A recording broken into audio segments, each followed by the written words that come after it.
Swastiastu. Halo Sobat History, kembali lagi bersama aku Imade Sintia Indrayani, absen 33 dari kelas 11 Bahasa. Nah, pada vlog kali ini aku bakal membahas satu tokoh penting yang berperan dalam peristiwa tirani matahari terbit sampai dengan peristiwa proklamasi kemerdekaan Indonesia. Nah, dalam pembahasan kali ini aku bakal membahas 3 sub pembahasan. Yang pertama yaitu biografi singkat tokoh, yang kedua kontribusi tokoh dalam perjuangan kemerdekaan Indonesia, dan yang ketiga alasan aku memilih tokoh tersebut. Nah, jadi nggak usah berlama-lama, kita langsung aja ke videonya yuk. Let's get started. Jadi, satu tokoh yang akan saya bahas pada pembahasan kali ini adalah Suprijadi. Suprijadi merupakan tokoh pahlawan nasional yang sangat terkenal. Selain karena berjasa bagi Indonesia, keberadaannya masih menjadi misteri sampai sekarang. Suprijadi dikenal memiliki nama asli Priambodo. Beliau lahir pada tanggal 13 April 1923 di Trenggalek, Jawa Timur yang kala itu masih dalam masa Hindia Belanda. Ia sempat ditunjuk untuk menjadi Menteri Keamanan Rakyat dalam Kabinet Presidensial oleh Insinyur Soekarno, namun digantikan oleh Imam Muhammad Suryo Adikusumo pada tanggal 20 Oktober 1945 karena Suprijadi tidak pernah muncul. Suprijadi merupakan putra pertama dari pasangan Raden Darmadi dengan Raden Roro Rahayu. Ayah Suprijadi, Raden Darmadi, dikenal sebagai seorang Bupati Blitar saat masa kemerdekaan Indonesia. Sedangkan ibunya, Raden Roro Rahayu, merupakan keturunan bangsawan yang wafat saat Suprijadi masih kecil, sehingga Suprijadi diasuh oleh ibu tirinya yang bernama Sulisih. Sejak kecil, Suprijadi dekat dan pernah diasuh oleh eyang kakung atau kakek tirinya yang bernama Sosro-Dihardjo, seorang mantri guru di Kertosono. Pada saat itu, Sosro-Dihardjo sudah meramalkan atau memprediksi bahwa Priambodo yang kemudian atas kemauannya sendiri diganti namanya menjadi Suprijadi memiliki kelebihan-kelebihan jika dibandingkan dengan teman-teman seusianya.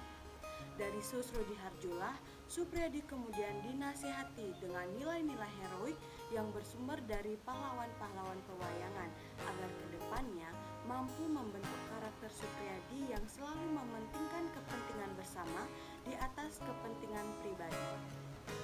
Suprijadi mengenyam pendidikan pertamanya dengan bersekolah di ELS, yaitu sekolah yang setara dengan sekolah dasar. Tamat dari sana, Suprijadi kemudian kembali melanjutkan dengan bersekolah di Mulo yang setingkat dengan SMP. Dari sana, Suprijadi kembali melanjutkan pendidikannya dengan bersekolah di Mosvia, yaitu sekolah khusus kaum bangsawan.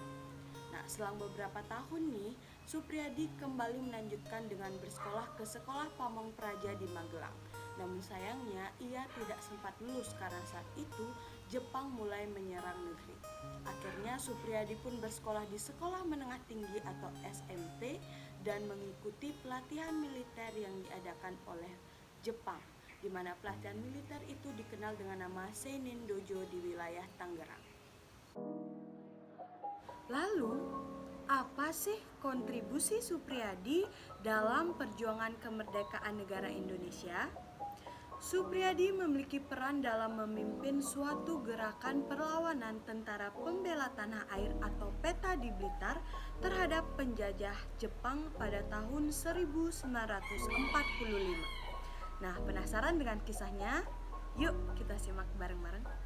Setelah mengikuti pelatihan semi militer kepemudaan yang keras di wilayah Tangerang pada zaman Jepang, membuat ia menjadi anggota-anggota Boe-Gyugu dan bergabung dalam suatu organisasi pasukan pembela tanah air atau PETA.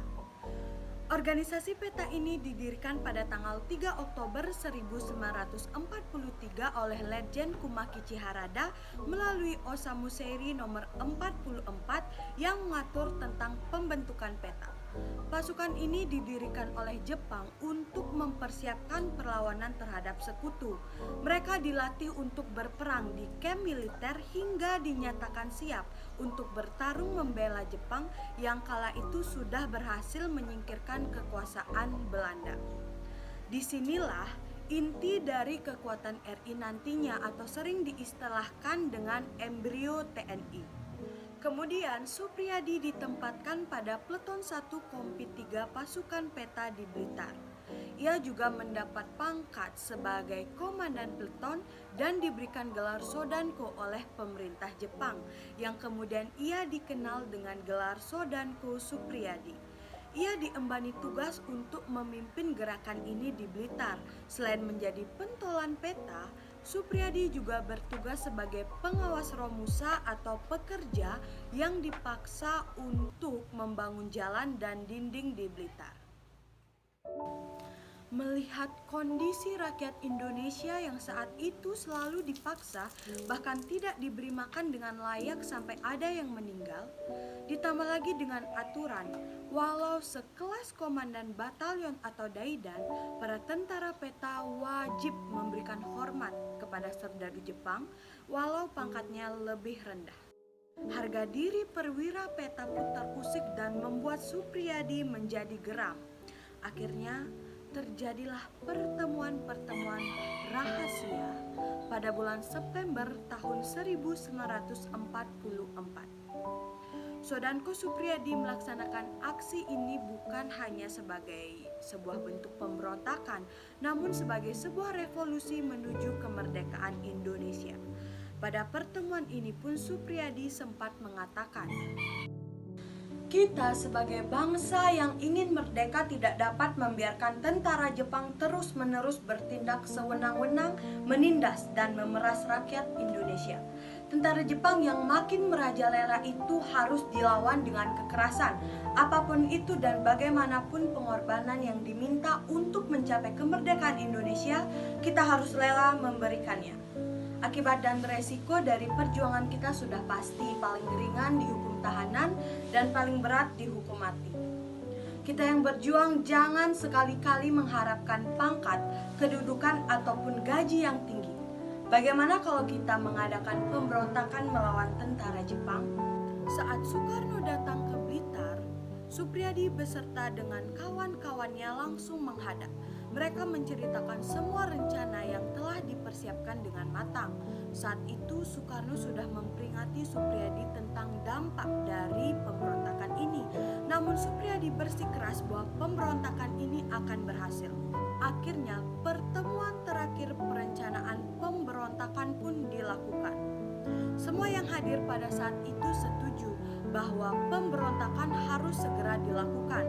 Siap atau tidak siap, inilah saatnya tentara peta membalas perlakuan para tentara Jepang.